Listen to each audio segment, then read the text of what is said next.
Hello students, welcome to Real Concept. आज हम लोग स्टार्ट करने वाले हैं कॉम्प्लेक्स नंबर का एक लास्ट टॉपिक जो कि आपके लिए मोस्ट इंपॉर्टेंट है। यहाँ से क्वेश्चंस पूछे जाती हैं और याद रखना कि ये पिछले जितने भी कॉन्सेप्ट मैंने पढ़ाए हैं वो सारे कॉन्सेप्ट से बहुत इंपॉर्टेंट है, क्योंकि इनसे क्वेश्चन बनना मस्ट है। ठीक है, तो आज ये पोलर फॉर्म के बारे में बात करेंगे जो मैंने बताया था कल। ठीक है, तो ये पोलर फॉर्म होता क्या है बेसिकली, चलो बात करते हैं पोलर फॉर्म के बारे में। ठीक, ये हमारा क्या है, पोलर फॉर्म। ठीक, इसको हम और दूसरा नाम क्या कहते हैं? दूसरा नाम क्या होता है?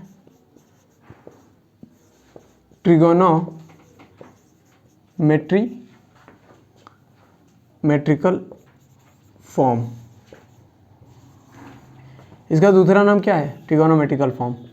यानी कि हम लोग जब इसको ट्रिगोनोमेट्री में आप बुक देखोगे तो उसमें कुछ कॉस साइन करके कुछ लिखा होगा ना, वही है बिल्कुल। तो आ जाओ देखते हैं क्या है। तो चलो देखते हैं इसमें क्या है। ट्रिगोनोमेट्रिकल फॉर्म में सीधे सीधे आपका एक फार्मूला बनता है। तो इसको हम लोग क्या कहते हैं कि ये भी एक कॉम्प्लेक्स नंबर को रिप्रेजेंट करने का एक बहुत ही बढ़िया फॉर्म है। तो इसे हम कहेंगे एवरी कॉम्प्लेक्स नंबर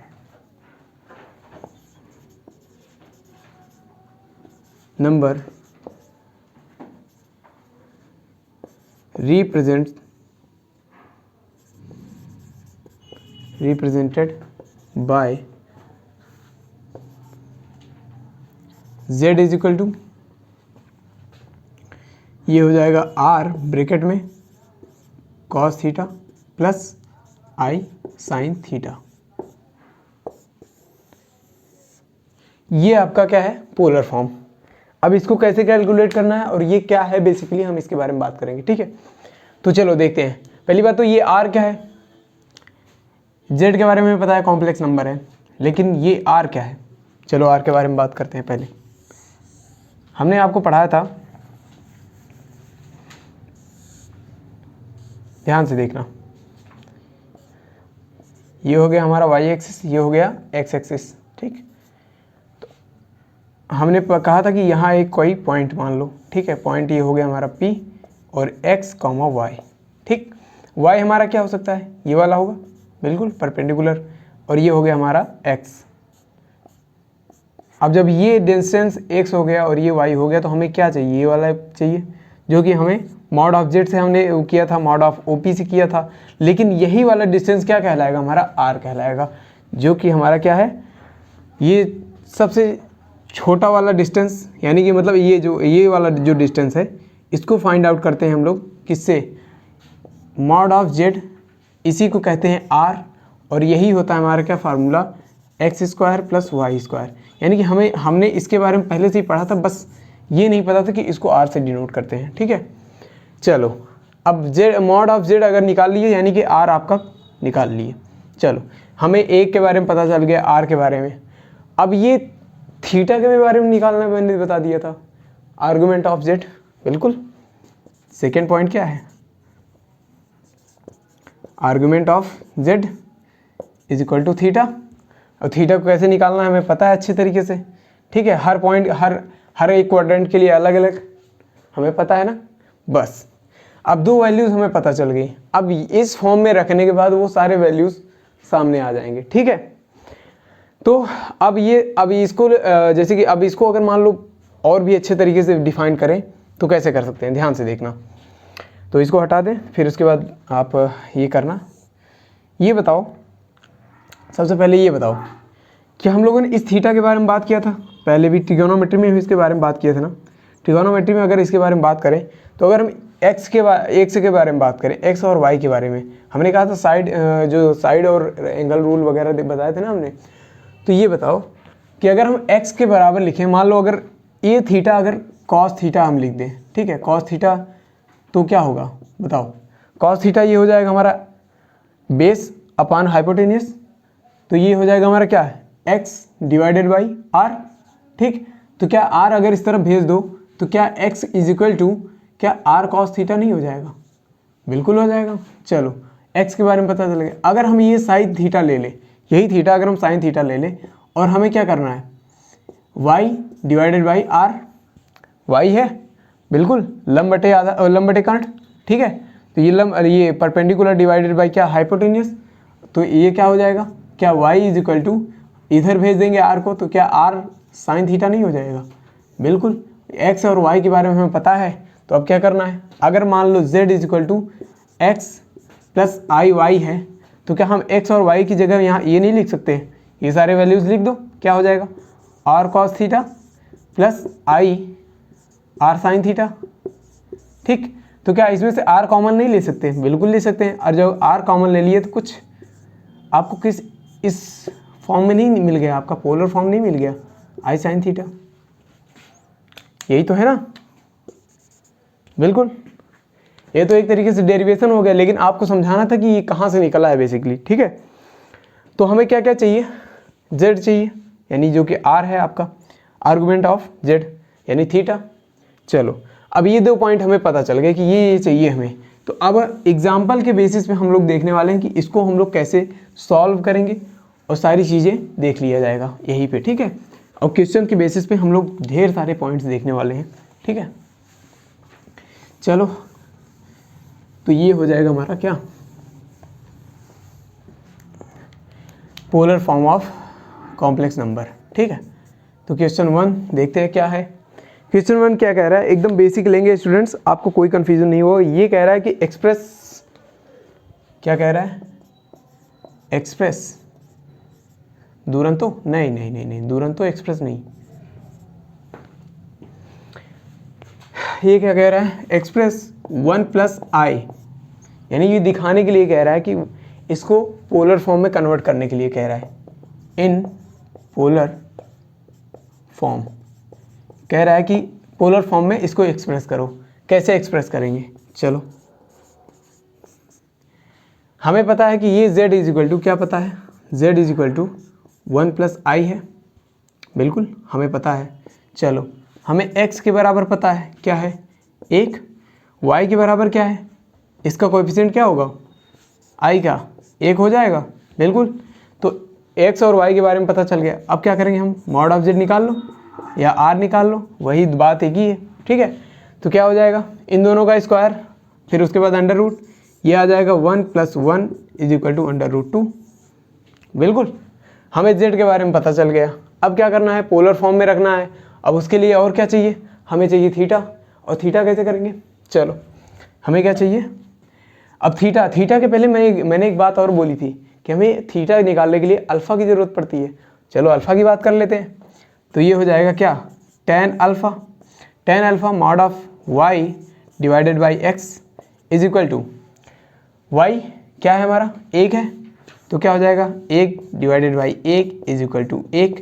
ये इसको क्या लिख सकते हैं, tan 45, क्यों, और tan से ये अपना tan गया, और ये क्या होगा, अब ये 45, ठीक है। और 45 को अगर रेडियन की बात करें तो π/4 लिख सकते हैं।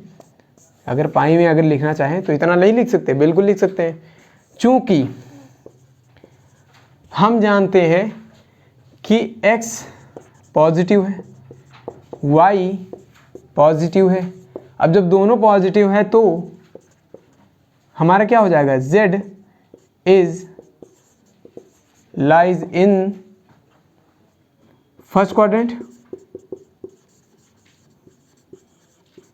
बिल्कुल फर्स्ट क्वाड्रेंट में लाई करेगा। तो हमारा थीटा क्या हो जाएगा, थीटा हो जाएगा अल्फ़ा। फर्स्ट क्वाड्रेंट में theta is equal to alpha हो जाता है। चलो तो जब theta is equal to alpha हो गया तो थीटा इज इक्वल टू क्या लिख सकते हैं, 45 डिग्री, या फिर π/4 लिख सकते हैं। चलो अब हमें इतना पता चल गया। तो अब हमें अगर इसको पोलर फॉर्म में लिखना है तो सबसे मोस्ट इम्पॉर्टेंट, अब इतनी ये क्या जो हमें चाहिए था वो चीज़ें निकली है, थीटा और जेड ये दोनों निकल गए। अब इसको पोलर फॉर्म में लिखना कैसे है, अब ये हम बता रहे हैं। अगर हम इसको पोलर फॉर्म में लिखना है तो पोलर फॉर्म का फार्मूला क्या होता है, ये होता है Z cos theta plus i sine theta, ठीक। अब इसमें क्या करना है, अब इसके सारे वैल्यू पुट कर दो। क्या करना है, जेड आर का वैल्यू कितना पता है, √2, बिल्कुल। फिर ब्रैकेट में ये क्या हो गया, कॉस थीटा का वैल्यू हमें कितना पता है, π/4, ठीक। फिर plus i sine pi by 4। चलो ये हो गया क्या आंसर। बस जब भी आपको कहेगा कि एक्सप्रेस करो इस वाले फॉर्म में यानी पोलर फॉर्म में, तो ऐसे क्वेश्चंस आपको सॉल्व करके सीधे सीधे वैल्यू पुट कर देना, ठीक है। तो अब अभी तक हम लोगों को क्या क्या पहले एक बार एक स्टेप आया था हमारा क्या, जेड फाइंड आउट करो, फिर उसका सेकंड आया था कि हाँ आर्गूमेंट फाइंड आउट करो, आर्गूमेंट यानी कि अपना एम्पलीट्यूड फाइंड आउट करो। हाँ तो ये सारी चीज़ें फाइंड आउट करने के बाद तब जाके ये पोलर फॉर्म, यानी कि हम लोग जो इतनी मेहनत कर रहे थे अभी तक जेड और थीटा निकालने के लिए, वो सारी कर रहे थे केवल पोलर फॉर्म के लिए, जो कि सबसे लास्ट में है, समझ रहे हैं। तो बस अब क्या करना है, अब हमें सारी चीज़ें निकालना आ गया है, तो अब हम क्या करेंगे, अब पोलर फॉर्म की हम लोग क्या करने वाले हैं, ऐसी की तैसी। चलो कह रहे थे कि यार पिछले कई दिनों से ये परेशान करके रख दिया है, हैं? चलो आज देखेंगे इसका क्या है। चलो एक क्वेश्चन और लेके देखते हैं, क्वेश्चन नंबर 2। ठीक, एक क्वेश्चन और लेके देखते हैं कि ये क्या कह रहा है कि भाई साहब हमारे पास और भी क्वेश्चंस हैं। चलो देखते हैं क्या कह रहा है। प्रेजेंट, क्या बात है क्या बात है, कह रहा है प्रेजेंट मतलब रिप्रेजेंट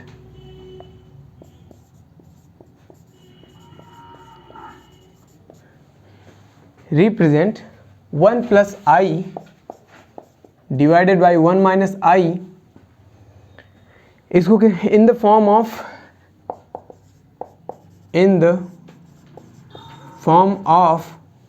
किस में करना है हमें, r cos theta plus i sine theta.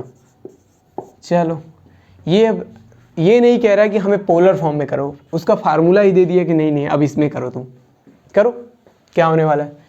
अब ये कहो कि सर अभी तक तो आपने केवल 1 प्लस आई का बताया था, अब इसका भी बता दो आप। बिल्कुल बताएंगे भाई, क्यों नहीं, क्योंकि हमने इसको पहले भी देखा है। हमने इसको जब देखा है कि हमें अब इसको किस में कन्वर्ट करना पड़ेगा, पहले हमें करना पड़ेगा a प्लस आई बी या x प्लस आई वाई में कन्वर्ट करना पड़ेगा। तो उसके लिए हम लोग क्या करते हैं, कॉन्जुगेट से मल्टीप्लाई कर देंगे। चलो तो ये इसका मल्टीप्लाई का मतलब इसका कॉन्जुगेट क्या होगा, हमेशा डिनोमिनेटर का कॉन्जुगेट लेते हैं, तो इसका कॉन्जुगेट क्या हो जाएगा, इसका हो जाएगा 1 प्लस आई। तो फिर ऊपर नीचे दोनों जगह 1 प्लस आई कर मल्टीप्लाई कर दो। तो अब मल्टीप्लाई करने के बाद क्या हो जाएगा, ये हो जाएगा 1 प्लस आई का होल स्क्वायर डिवाइडेड बाई ये a प्लस बी और a माइनस बी का क्या होता है, a1 स्क्वायर माइनस आई का स्क्वायर। ठीक, अब क्या हो जाएगा, ये हो जाएगा हमारा 1 प्लस आई का स्क्वायर, ये हो जाएगा फिर क्या प्लस 2i डिवाइडेड बाई क्या हो जाएगा ये हमारा 1 प्लस 1। ठीक, अब ये क्या हो जाएगा हमारा, ध्यान से देखना, ये हो जाएगा 1 minus 1 plus 2i divided by 2। अरे सर ये तो कट गए, अरे ये कट गए, तो यहाँ क्या, यहाँ तो 0 आ गया। अब क्या करेंगे, कुछ नहीं करना है, मैंने पहले भी बता चुका है, मैं पहले बता चुका है कि ये कैसे करना है इसको। अब यहाँ पर कुछ नहीं है तो इसको हम रियल में क्या 0 भी आता है, ध्यान से देखना, रियल का हम लोग देखे थे ना लाइन, रियल नंबर लाइन, उसमें 0 भी था, याद है ना। तो बस क्या 2i डिवाइडेड बाई 2।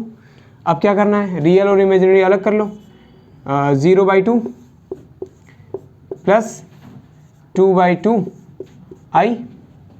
चलो अब जब इतना पता है तो इसको क्या करना है, अब z इज इक्वल टू क्या बन जाएगा हमारा, क्या टोटल 0 प्लस 1i यानी कि 1i यानी कि i।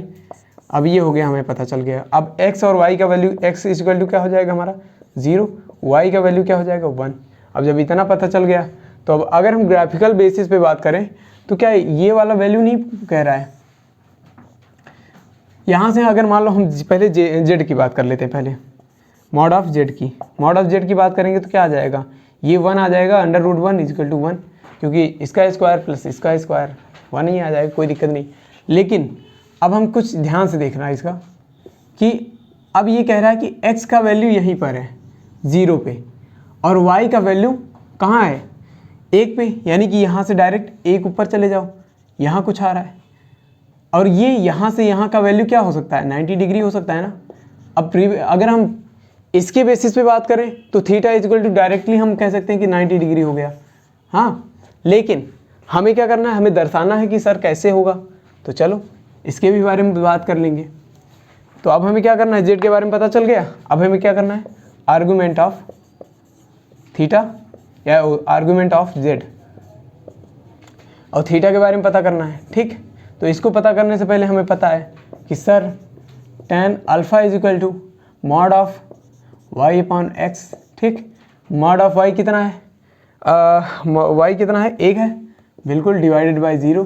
अरे ये तो 0 आ गया। और जब हमें पता है कि 0 कौन सी वैल्यू में आता है, ये tan के पैरामीटर में ये आ जाता है 90 डिग्री पे, tan 90 डिग्री। चलो ये tan से tan गया, alpha is equal to 90 degree.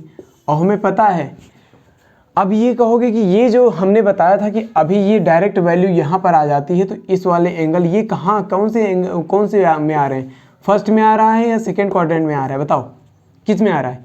इसको हम लोग हमेशा लेंगे किस में, फर्स्ट क्वाड्रेंट में हमेशा। ठीक, क्योंकि अभी 90 से 1 भी ज़्यादा नहीं हुआ है, जब 90 पे है तब भी फर्स्ट क्वाड्रेंट में लिया जाएगा। चलो, तो जब फर्स्ट क्वाड्रेंट है तो हमें पता है कि theta is equal to alpha. ठीक, इन फर्स्ट क्वाड्रेंट पता है ना। ठीक, तो अब जब इतना पता है कि हमें थीटा इज इक्वल टू क्या पता चल गया, 90 डिग्री। ठीक है, और 90 डिग्री को हम और क्या लिख सकते हैं, π/2। चलो, अब जब ऐसे लिख सकते हैं तो हमें वैल्यू क्या करना है, निकालना आता है तो निकाल लो, क्या आएगा। हमें पता है सर, अब इसके फॉर्म में लिखना है तो z इज इक्वल टू r cos theta plus i sine theta. ठीक, इज इक्वल टू क्या हो जाएगा, r का वैल्यू कितना है हमें 1 पता है, चलो 1, फिर उसके बाद ये आ जाएगा कॉस थीटा यानी π/2 और फिर प्लस आई साइन π/2। ठीक, अब इसका वैल्यू क्या आ जाएगा, सीधे कॉस π/2 प्लस आई साइन π/2 आ गया ना वैल्यू सीधे। तो स्टूडेंट्स ये हो गए आपके क्वेश्चंस, मैंने 2 क्वेश्चंस करा दिए। अब इसके बाद हम लोग क्या करने वाले हैं, अब इसके बाद जो मैं वीडियो लेके आऊँगा उसमें हम लोग खूब ढेर सारे क्वेश्चन देखेंगे। ये मैंने दो क्वेश्चन इसलिए करवा दिए क्योंकि आपको अब क्या करना है, अब सारे क्वेश्चन जितने भी क्वेश्चन हैं उसमें आपको प्रॉपर खुद ही सॉल्व करना है। और उसके बाद जो भी प्रॉब्लम्स होंगी हम हैं ही, ठीक है, हमारे पे कॉल नहीं लगेगा ना मैसेज आएगा। तो याद करना विनय सर को, तो विनय सर का नंबर है आपके पास, तो उसमें आप भेज सकते हैं सीधे मैसेज या कॉल, जो भी कर सकते हैं करिए। ठीक है, मिलते हैं फिर नेक्स्ट क्लास में। Thank you very much and take care.